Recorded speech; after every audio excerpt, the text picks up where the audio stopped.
Hello student, welcome back my YouTube channel. और आप सभी का इस वीडियो में बहुत बहुत स्वागत है। तो आज यहाँ पे हम लोग सीखने वाले हैं कि कन्फॉर्मेशनल एनालिसिस ऑफ साइक्लिक और एसाइक्लिक कंपाउंड। ओके, तो सबसे पहले यहाँ पे आज हम जो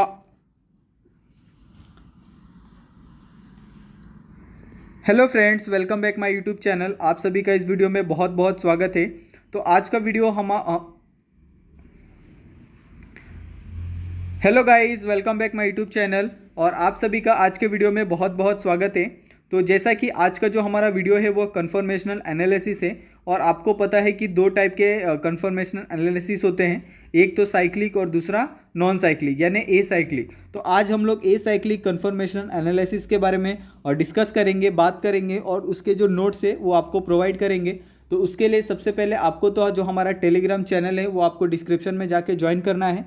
वहाँ पे आपको सारा का सारा जो मटेरियल है स्टडी का वो आपको वहाँ पे मिल जाएगा। ओके, तो सबसे पहले हम लोग बात करें कि कन्फॉर्मेशनल एनालिसिस होता क्या है। ओके, क्योंकि हम लोग जो टॉपिक स्टार्ट करने वाले हैं उससे पहले जो आपका थोड़ा बहुत जो बेसिक है वो आपको थोड़ा बहुत पता होना चाहिए। इसके लिए हम लोग कन्फॉर्मेशनल एनालिसिस पहले देखेंगे, उसके बाद फिर हम जो हमारा असाइक्लिक कंपाउंड है उसके बारे में हम लोग डिस्कस करेंगे। ओके, तो यहाँ पे अगर आप देखोगे तो different spatial arrangement of the atom in the molecule which are the readily interconvertible by the rotation about the single bond are the conformation. Okay, तो कन्फर्मेशन का मतलब ही यही होता है कि अगर हमारे पास ये है, ठीक है, एक कंपाउंड है।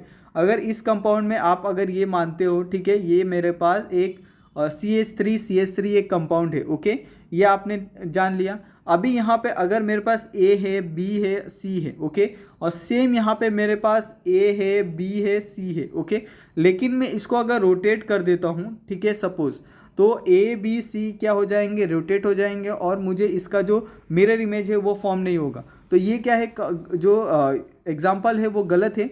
लेकिन अगर मैं ये सेम ये लेता हूँ, ठीक है, यहाँ पे भी अगर H लेता हूँ, यहाँ पे भी H, यहाँ पे भी H, यहाँ पे भी H, यहाँ पे H और यहाँ पे H, ठीक है, CH3 अगर उसके बाद मैं इसको रोटेट करता हूँ, ओके, चाहे मैं रोटेट इसको 180 करूँ, 360 करूँ, लेकिन इसके अंदर जो मुझे कंपाउंड मिलेगा वो क्या मिलेगा, सेम मिलेगा। उसके अंदर मुझे कोई भी चेंजेस नहीं मिलेंगे और एग्जैक्ट मुझे मिरर इमेज यहाँ पे फॉर्म होते हुए दिखेगा। तो उसी को हम लोग क्या बोलते हैं, कन्फर्मेशन बोलते हैं। ठीक है, तो ये आपको यहाँ से आसानी से पता चल गया होगा कि एक्चुअली में कन्फर्मेशन होता क्या है। Okay, conformation represented by the conformer which are the readily interconvertible and thus non separable. Okay, तो यहाँ पे आपको एक एग्जांपल लिया है, ये देखिए आपको CH3 का, और इसके बीच में आप देख सकते हैं कि यहाँ पे एक सिग्मा बॉन्ड फॉर्म हो रहा है। तो यहाँ पे अगर हम लोग इसको रोटेट करते हैं 180, तो 180 पे रोटेट करने पे क्या मिलेगा, हमको सेम कंपाउंड मिलेगा और उसी को हम लोग क्या बोलते हैं, कन्फर्मर आर कन्फर्मेशनल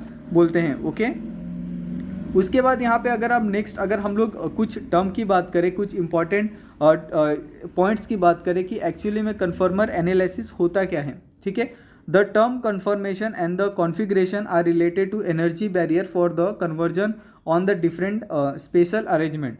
तो यहाँ पे अगर हम लोग कन्फर्मेशन की बात की कि कन्फर्मेशन क्या होता है एक्चुअली, कि जो भी आपके पास स्ट्रक्चर है उस स्ट्रक्चर को अगर हम लोग 180 रोटेट करते हैं या फिर 360 रोटेट करते हैं, तो अगर हमको सेम चीज़ मिल रही तो उसको हम लोग कन्फर्मेशन बोलते हैं। और कॉन्फ़िगरेशन यानी अगर हम लोग स्टीरियो केमिस्ट्री में बात करें तो हमने RS कॉन्फ़िगरेशन पढ़ा था। ओके, RS कॉन्फ़िगरेशन पढ़ा था। फिर इसी तरह से बहुत सारे जो कॉन्फ़िगरेशन हैं आपको स्टीरियो केमिस्ट्री में वो सारे पढ़े थे, उसी को हम लोग कॉन्फ़िगरेशन बोलते हैं। ओके, और ये सारा किसके ऊपर रिलेटेड होता है, एनर्जी बैरियर के ऊपर। तो एनर्जी बैरियर क्या होता है कि जो भी आपको उसके अंदर एनर्जी आप प्रोवाइड कर रहे हो एक बैरियर की तरह काम करता है और इसी के कारण जो कन्वर्जन होता है वो एक कन्वर्जन के कारण क्या करता है, एक स्पेशल अरेंजमेंट फॉर्म करता है। ओके, तो यहाँ पे अगर आप दो मेन पॉइंट की बात करो तो यहाँ पे दो मेन पॉइंट है कि अगर एनर्जी बैरियर अगर लेस देन 16 किलो कैलोरी पर मोल है तो वो क्या करेगा, कन्फर्मर फॉर्म करेगा। ओके, लेकिन अगर वही सेम एनर्जी बैरियर अगर इक्वल टू और ग्रेटर देन 60 है तो they are the configuration. Okay, तो कन्फर्मेशन के लिए आपका जो एनर्जी बैरियर हो वो 16 से कम होना चाहिए। अगर कॉन्फ़िगरेशन के बारे में अगर बात कर रहे हो तो उसका जो एनर्जी बैरियर है ऑलवेज 16 या 16 से ज़्यादा होगा। ओके, तो यहाँ पे आपको एक एग्जांपल के लिए यहाँ पे मिथेल ग्रुप लिया है, ओके, जिसके अंदर आप देखोगे तो मिथेल ग्रुप में आपको HCH3 यहाँ पे आपको कॉन्फ़िगरेशन आइसोमर दिया है बाय सिंगल बॉन्ड रोटेशन। अगर लेकिन सेम चीज़ को अगर हम लोग रोटेट करते हैं, ओके, तो अगर हम लोग सेम चीज़ को यहाँ पे हमने रोटेट किया तो क्या होगा, ये जो एक्सियल मिथेल होगा इंटर कन्वर्टेड होगा, जिसमें H की जगह CH3 आ जाएगा और CH3 की जगह क्या आ जाएगा, H आ जाएगा, ओके। तो इस तरह से ये जो सारा कंपाउंड है क्या होगा, फॉर्म होगा। ये देखिए यहाँ पे एक और एग्जांपल को समझाया है कि configuration isomer not radially inter converted, okay. उसके बाद यहाँ पे इसका जो डेफिनेशन है वो आपको दिया है कि एक्चुअली में कन्फर्मेशन का डेफिनेशन क्या होता है। Conformation analysis is the study of the energetics between the different rotamers and is useful for the understanding the stability of different isomer by taking into the account of the spatial orientation and through the space interaction of substituent, okay। तो यहाँ पे आपको ये definition से आपको ये तो पता चल गया होगा कि हम लोग किसके स्टडी करते हैं, जो डिफरेंट रोटोमर्स है वो रोटोमर्स के अंदर stability of the different isomer by taking the account of spatial arrangement. ये सारी चीज़ें हम लोग क्या करते हैं, इसके थ्रू हम लोग चेक करते हैं, ओके। उसके बाद यहाँ पे अगर आप importance of the configurational analysis देखते हो, ओके, तो यहाँ पे कॉन्फ़िगरेशनल एनालिसिस मेन कहाँ पे यूज़ होता है, ये देखिए, it can be use to the predict and the explain the product selectivity mechanism and the rate. तो यहाँ पे ये तीन चीज़ों के लिए यहाँ पे जो आपका कन्फर्मेशनल एनालिसिस है उसका इस्तेमाल यहाँ पे होता है। तो इससे आपका थोड़ा बहुत क्लियर हो गया कि एक्चुअली में कन्फर्मेशन एनालिसिस का जो इस्तेमाल है वो कहाँ होता है, ओके। उसके बाद यहाँ पे अगर आप देखोगे तो graphene and the rotational barrier in the ethane as a function of the dihedral angle. तो यहाँ पे जो इथेन का ये दिया है, आप देख लो यहाँ पे इथेन का पूरी तरह से जो एनर्जी बैरियर है उसका यहाँ पे 3 किलोजूल पर मोल के ऊपर यहाँ पे आपको एक किस तरह से डायग्राम मिलेगा उसके बारे में यहाँ पे आपको बताया है, ओके। तो ये जो पूरा डायग्राम है वो किसके अगेंस्ट लिया है, किलो कैलोरी के हिसाब से, और यहाँ पे आप देखोगे तो एंगल दिया है उसके हिसाब से इसको पूरे को लिया है, ओके। और यहाँ पे अगर आप ऊपर की तरफ देखते हो तो ऊपर की तरफ यहाँ से आपका जो कंपाउंड आपको मिल रहा है एक्लिप्स फॉर्म में, वो सारे के सारे क्या होते हैं, लेस स्टेबल होते हैं। ये आपको पता होना चाहिए कि जो एक्लिप्स फॉर्म में जितने भी कंपाउंड होते हैं वो लेस स्टेबल होते हैं in comparison with the staggered form, okay. तो स्टैगर्ड फॉर्म में क्या होता है कि यहाँ पे जो एंगल फॉर्म हो रहा है, यहाँ पे आप देख सकते हो कि यहाँ पे अगर हम लोग एक कंपाउंड को ले ले, ओके, तो यहाँ पे ये दोनों के बीच में कितना होगा, ये दोनों के बीच में टोटल 120 का ये होगा, डिफरेंस होगा, ठीक है, एंगल का। लेकिन अगर हम लोग उसको 60 डिग्री पे रोटेट करो तो सेंटर में आएगा। सेम उसको अगर हम लोग 120 पे रोटेट करें तो बीच में आ जाएगा। अगर 180 पे रोटेट करें तो अलग आ जाएगा, ठीक है। 240 पे रोटेट करें तो अलग आ जाएगा, 300 पे रोटेट करें तो अलग आ जाएगा, और 360 पे रोटेट करें तो सेम वही चीज़ है जो रिपीट हो रही है वही रिपीट होती जाएगी, ठीक है। और ये आपको बात पता होनी चाहिए कि जो स्टैगर्ड फॉर्म होता है वो मोर स्टेबल होता है, ओके। ये क्या होता है, मोर स्टेबल होता है, ये आपको पता होना चाहिए। और ये क्या होता है, लेस स्टेबल होता है, जो एक्लिप्स फॉर्म होता है, ओके।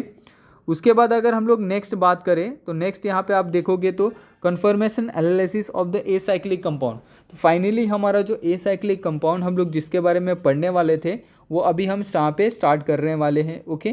तो सबसे पहले यहाँ पे एक्चुअली में एसाइक्लिक कंपाउंड होता क्या है उसके बारे में हम लोग थोड़ा डेफिनेशन देख लेते हैं कि conformation of the alkane deal with the isomer of alkane then that form due to the slight change in their structure specially in their carbon carbon bond reaction, okay. तो यहाँ पे आप देखोगे तो असाइक्लिंग कंपाउंड में जो आइसोमर होते हैं उसके अंदर क्या होता है, स्लाइट चेंज होता है, किसमें, एक तो स्ट्रक्चर में होता है, और कार्बन कार्बन जो बॉन्ड रोटेशन होता है उसके अंदर ये चीज़ें होती है, ओके। उसके बाद यहाँ पे ये भी कहा गया है कि the conformation so that the ethane and occur in all alkanes higher than the ethane, okay. तो ये बात को आपको ध्यान रखना है कि जो कन्फर्मेशन है वो किसके अंदर, जो हायर देन ये है इथेन है उसके ऊपर ही यहाँ पे जो कन्फर्मेशन है वो निकल के आने वाला है, यानी more than one single bond, okay. उसके बाद यहाँ पे what is the conformation of alkane.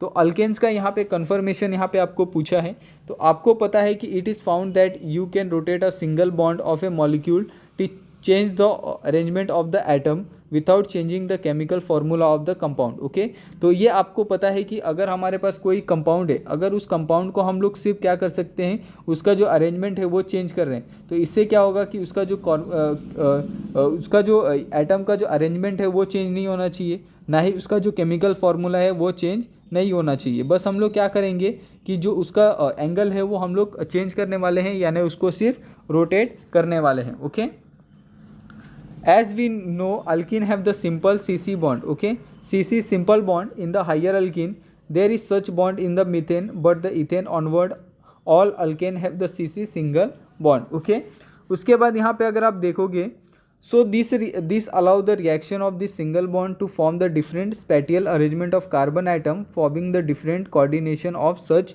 alkane। okay, उसके बाद now the ideally this rotation is limitless and thus and the indefinite number of conformation should be able to form। तो इसके अंदर क्या होगा, रोटेशन इज द लिमिटलेस, यानी इसका कोई लिमिट नहीं है, एंड दस and the infinite number of जो कन्फर्मेशन है वो क्या होगा, इसके अंदर फॉर्म होगा। ठीक है, कन्फर्मेशन इन्फिनाइट क्यों होगा, क्योंकि यहाँ पे जो टाइम है उसका कोई बॉन्ड लिमिट नहीं है। ठीक है, टाइम का कोई लिमिट नहीं है, इसके लिए जो कन्फर्मेशन होगा वो भी क्या होगा, इन्फिनाइट फॉर्म होगा। Okay, but there is the torsional strain to consider which is the resistance to the bond rotation.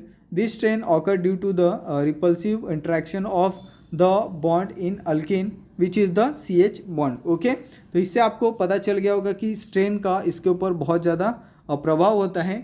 Strain के कारण ही जो कंपाउंड होते हैं वो repulsive interaction of the bond in alkane which is the CH bond. Okay, यहाँ पे कुछ example हमने यहाँ पे सॉल्व किए हैं। ये देखिए, hydrogen chain as the join together by the carbon carbon bond. Okay, तो यहाँ पे अगर आप पहला अगर डायग्राम देखते हो तो यहाँ पे आपको सिंपल सा CH3 वाला जो कंपाउंड है वो दिया है, जिसके अंदर इलेक्ट्रॉन यूनिफॉर्म है and the distribute in this sigma molecular orbital. Okay, उसके बाद यहाँ पे अगर आप देखोगे तो यहाँ पे आपको फिशर प्रोजेक्शन में दिया है, due to this uniform distribution carbon atom at the end of bond can rotate about sigma bond. Okay, उसके बाद यहाँ पे आप ये देखिए, अगर आप ध्यान से देखोगे तो आपको इसके अंदर कुछ पता नहीं चलेगा कि एक्चुअली में कहाँ पे चेंजेस हुआ है।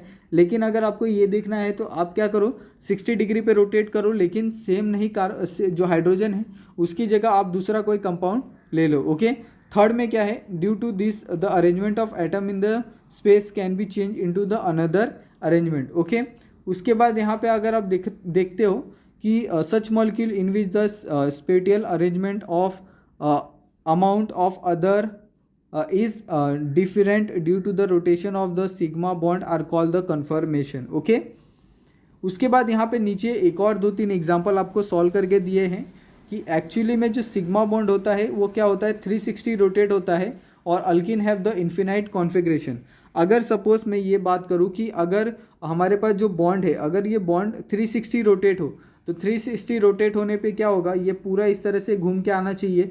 तो 360 अगर रोटेट होगा तो जो हमारा कंपाउंड है वो कंपाउंड हमको बहुत बार, इन्फिनाइट बार हमको क्या कर सकते हैं, उसके अंदर जो एंगल है वो फाइंड कर सकते हैं। ओके, उसके बाद the magnitude of the torsional strain will depend upon the angle between the bond of atom with the 2 carbon. Okay, उसके बाद this angle is known as the torsional angle और द डायहेड्रल एंगल। ओके, तो इसी को हम लोग क्या बोलते हैं, टॉर्सिनल एंगल और डायहेड्रल एंगल बोलते हैं। ओके, उसके बाद now the conformation are the hard to visualise on the plane sheet. तो आपको ये पता है कि अगर हम लोग कोई भी कन्फर्मेशन निकालते हैं तो वो प्लेन शीट पे नहीं कर सकते। ओके, उसके लिए या तो एक ऐसा शीट चाहिए जहाँ पे हम लोग प्लेन को ड्रॉ कर सके। आप प्लेन पेपर पे, प्लेन सरफेस पे आप किसी भी कन्फर्मेशन को निकाल नहीं सकते। एंड इन द सोहर projection the is view at the angle road side 1। Okay, so for the ease of the visuality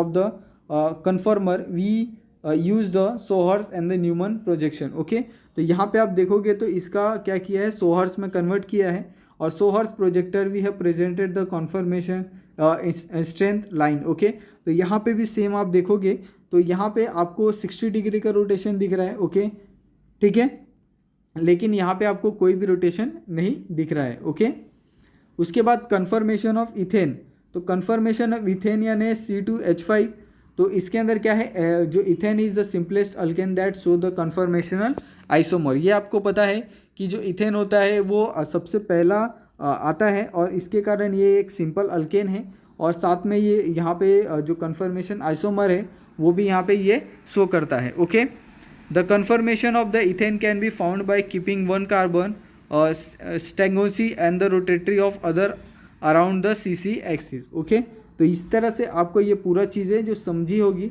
उसके बाद यहाँ पे लास्ट अगर हम लोग ब्यूटेन की बात करें तो ब्यूटेन को आपको पता है कि जो स्ट्रक्चर होता है वो क्या होता है।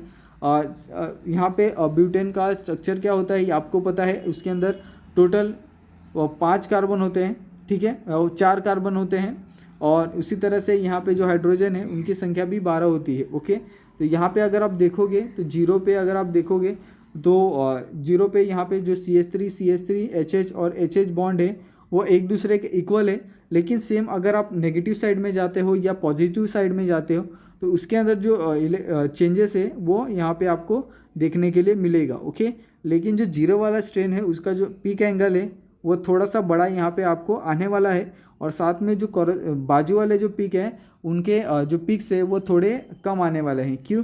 क्योंकि यहाँ पे जो एंगल स्ट्रेन है, एंगल स्ट्रेन साथ में हाइजीनिक, वो सारी चीज़ें यहाँ पे इंक्लूड हो जाती है। ओके, तो गाइस आपको ये पूरा आई थिंक मेरे हिसाब से ये जो लेक्चर है वो समझा होगा कि एक्चुअली में साइक्लिक कंपाउंड वर्क कैसे करता है, साइक्लिक कंपाउंड होता क्या है।